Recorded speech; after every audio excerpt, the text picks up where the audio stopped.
Hola amigos, ¿cómo están? Buenos días. Me levanté bien tempranito el día de hoy, aquí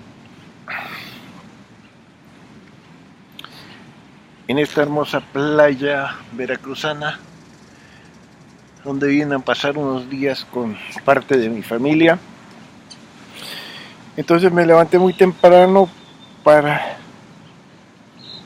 porque ayer nadé por la mañana, a mediodía y por la noche.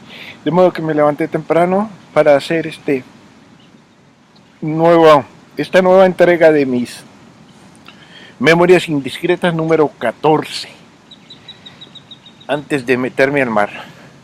Bueno, hoy quiero contarles algo, digamos,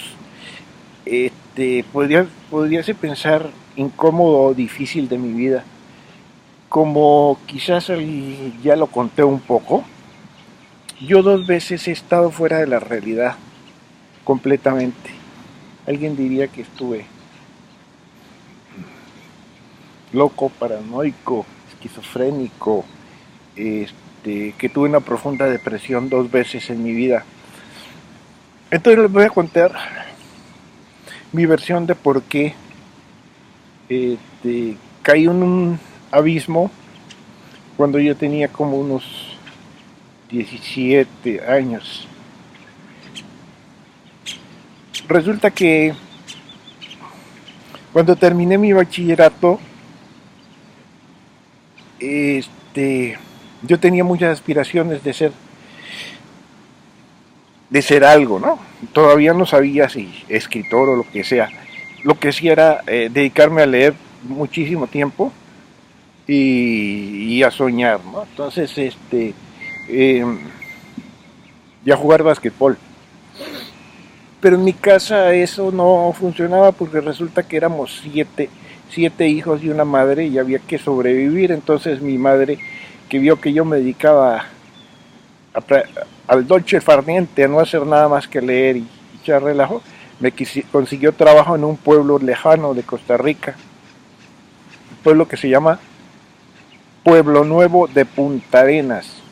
Un pueblo nuevo al que se llegaba después de viajar eh, 2 o 3 horas desde San Isidro del General. Luego llegaba uno al Peje, que era una tiendita, caminaba hora y media hasta el río Grande de Térraba, gritaba bote, bote, bote, venía un botero, un lanchero y lo atravesaba uno, y más adelante cuando no había lanchero tenía que atravesar uno a nado, amarrando sus cositas en una bolsa de plástico. Entonces luego de pasar el río eran 2 horas caminando cuesta arriba, y allí trabajé como maestro rural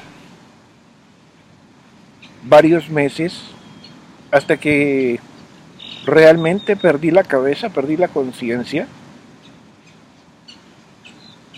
Y esto fue motivado por varias circunstancias que yo analicé en una novela que se llama El juego de las seducciones.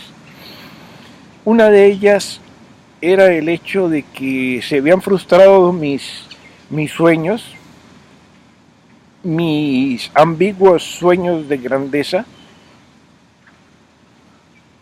y había terminado como maestro rural.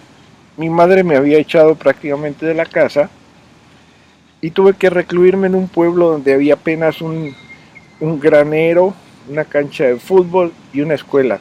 Y en esa escuela había un maestro, el director de la escuela era un tipo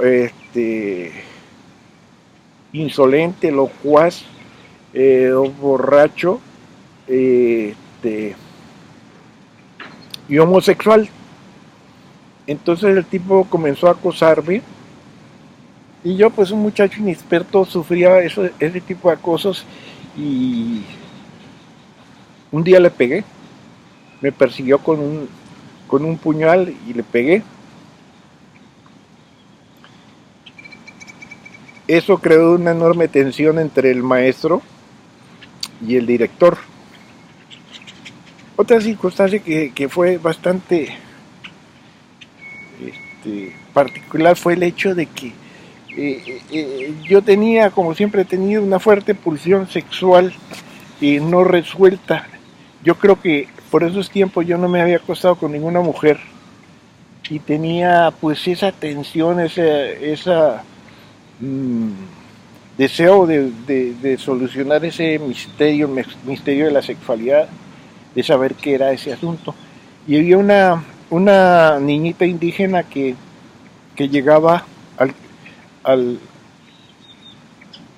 a la cabaña anexa a la escuela y todas las mañanas sacaba los platos para lavarlos. Y yo veía que esa niña llegaba cuando yo estaba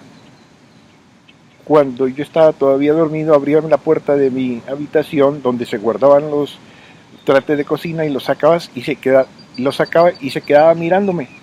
Entonces yo pensé que esa niña tenía alguna, no sé, alguna atracción, se sentía atraída por mí y un día me acerqué a ella y quise besarla. En ese momento,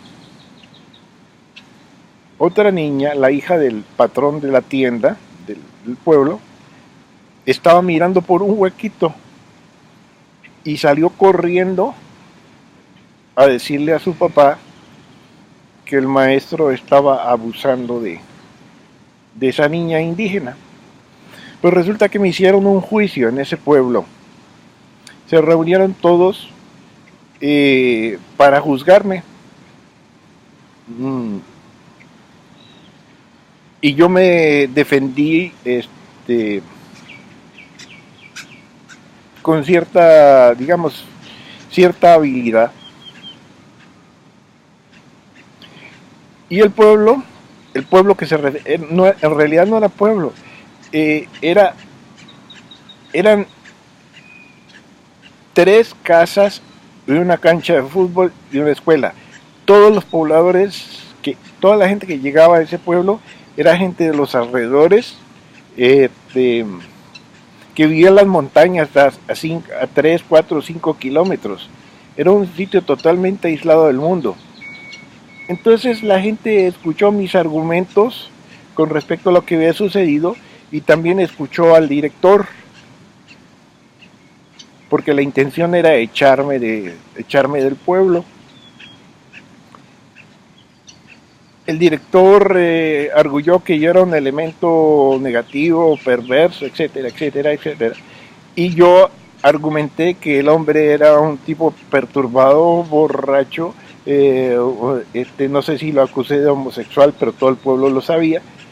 Y finalmente el veredicto del pueblo es que todos los maestros eran malos y que no podían privarse de un maestro, porque si se privan de ese maestro, quién sabe en cuántos años no volvería a haber maestro.